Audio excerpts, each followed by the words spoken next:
ನಮಸ್ತೆ ಪ್ರಿಯ ವೀಕ್ಷಕರೇ, ನಾನು ಎಸ್ ವಿ ಚಂದ್ರಕಲಾ ಶಿವಮೊಗ್ಗ. ನೀವೀಗಿಲ್ಲಿ ನೋಡ್ತಿರೋದು ಒಂದು ದೊಡ್ಡ ಬಟರ್ ಫ್ರೂಟ್ನೊಂದಿಗೆ ಈ ಥರ ಕೆಲವು ಹಣ್ಣುಗಳನ್ನು ಸೇರಿಸಿ ಫ್ರೂಟ್ ಸಲಾಡ್, ಆರೋಗ್ಯಕರವಾದ ಫ್ರೂಟ್ ಸಲಾಡ್ ಮಾಡೋದು ಹೇಗೆ ಅಂತ ನೋಡೋಣ.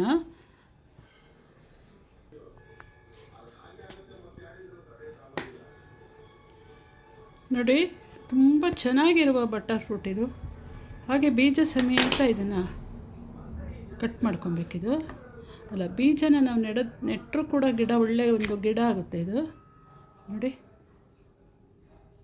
ಈಗ ಇದ್ರ ಸಿಪ್ಪೆ ತೆಕ್ಕೊಂಡ್ಬಿಟ್ಟು ತಿರುಳೆಲ್ಲ ತೆಕ್ಕೊಳ್ಳೋವಂಥದ್ದು. ಹೀಗೆ ಸಿಪ್ಪೆ ಬಿಡಿಸ್ಕೊಂಡು ಇದನ್ನೆಲ್ಲ ಸಣ್ಣಕ್ಕೆ ಎಷ್ಟೆಷ್ಟು ಸಣ್ಣ ಬೇಕೋ ಅಷ್ಟು ಕಟ್ ಮಾಡ್ಕೋಬೇಕು. ಇದು ಬೆಣ್ಣೆಹಣ್ಣು ಅಂದರೆ ಬೆಣ್ಣೆ ಥರ ತುಂಬ ಸ್ಮೂತ್ ಇರೋದ್ರಿಂದ ಮತ್ತು ಸಪ್ಪೆ ಇದು.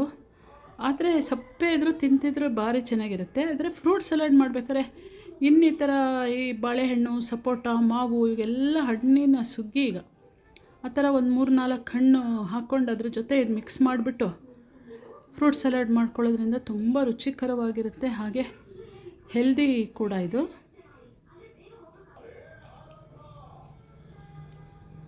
ನೋಡಿ, ಈ ಥರ ಒಂದು ದೊಡ್ಡ ಹಣ್ಣಿಂದ ಎಷ್ಟು ಇಡೀ ಒಂದು ಪ್ಲೇಟ್ ಫುಲ್ಲು ಪೀಸ್ ಆಯಿತು. ನೋಡಿ, ಒಳ್ಳೆ ತಿರುಳಿ ಇರುತ್ತೆ. ಹಾಗಾಗಿ ಈಗ ನಾನು ಇದು ಹೆಚ್ಕೊಂಡಾಯ್ತಲ್ಲ, ಇದು ಚೆನ್ನಾಗಿ ರೈಪ್ ಆಗಿರುವಂಥ ಹಣ್ಣು.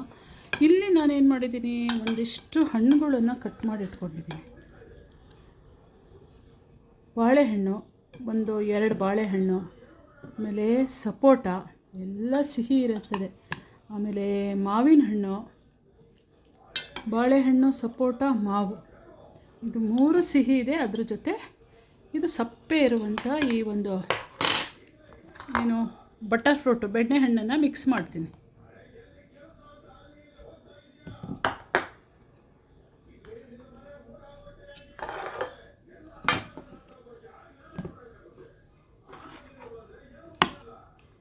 ಈಗ ಅದೇನೋ ಸಿಹಿ ಇದೆ, ಹೌದು. ಒಂದು ಸ್ವಲ್ಪ ಜೇನುತುಪ್ಪ ಮಿಕ್ಸ್ ಮಾಡ್ತೀನಿ. ಒಂದು 2-3 ಸ್ಪೂನಷ್ಟು ಜೇನುತುಪ್ಪ.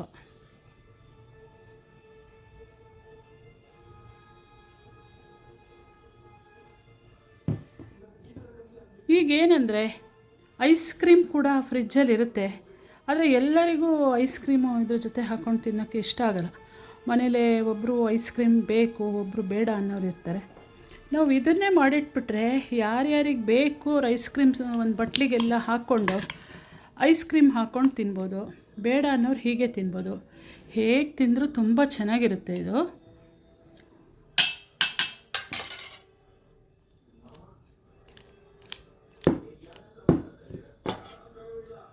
ಚೆನ್ನಾಗಿ ಮಿಕ್ಸ್ ಮಾಡಿಟ್ರಾಯ್ತು.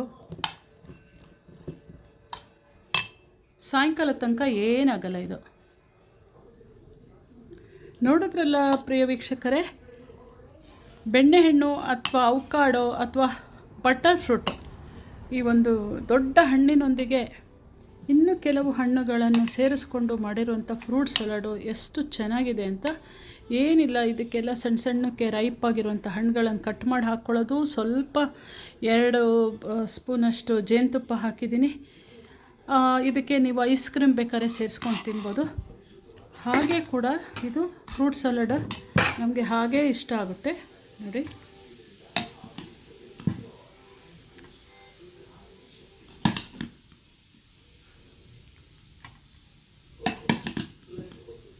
ಇಷ್ಟು ಒಂದು ಬಟ್ಲು ತುಂಬ ಈ ಫ್ರೂಟ್ ಸಲಾಡನ್ನು ತಿನ್ನೋದ್ರಿಂದ ತುಂಬ ಹೆಲ್ತ್ ಬೆನಿಫಿಟ್ಸು. ಜೊತೆಗೆ ಒಂದು ಹಸಿವಿನ ಸಮಸ್ಯೆ, ಕೆಲವು ಸಲ ಎಷ್ಟೇ ಊಟ ಮಾಡಲಿ ಕೆಲವು ಸಲ ಊಟ ಏನೋ ಚೆನ್ನಾಗಿರಲ್ಲ ಅನಿಸೋದು, ಮತ್ತೆ ಹಸಿವು ಆಗೋದಿಗೆಲ್ಲ ಆಗ್ತಿರುತ್ತೆ. ಹೀಗೆ ದಿನ ಒಂದು ಬಟ್ಲು ಹಣ್ಣು ನಮಗೆ ಒಂದು ದಿನ ಅಲ್ದಿದ್ರು ಆಗಾಗ ಸೇವನೆ ಮಾಡ್ತಾ ಇರೋದ್ರಿಂದ ಎಲ್ಲ ಇದರಲ್ಲಿರೋಂಥ ಪೋಷಕಾಂಶಗಳು ನಮ್ಮ ದೇಹಕ್ಕೆ ಸೇರಿ ಒಂದು ಅತ್ಯುತ್ತಮವಾದ ಆರೋಗ್ಯ ಲಭಿಸುತ್ತೆ ಅಂತ ಹೇಳ್ತಾ, ಬೆಣ್ಣೆಹಣ್ಣು ಸಿಕ್ಕಿದ್ರೆ ಮಾತ್ರ ಅದನ್ನು ಈ ಥರ ಮಾಡಿಕೊಂಡು ತಿನ್ನೋದ್ರಿಂದ ತುಂಬ ರುಚಿಕರವಾಗೂ ಇರುತ್ತೆ ಮತ್ತು ಆರೋಗ್ಯಕರವಾಗ ಇರುತ್ತೆ. ನೋಡಿದ್ರಲ್ಲ ಪ್ರಿಯ ವೀಕ್ಷಕರೇ, ಬೆಣ್ಣೆಹಣ್ಣಿನ ಒಂದು ಫ್ರೂಟ್ ಸಲಾಡ್ ಮಾಡೋ ಒಂದು ಸಿಂಪಲ್ ರೆಸಿಪಿಯನ್ನು ನೀವು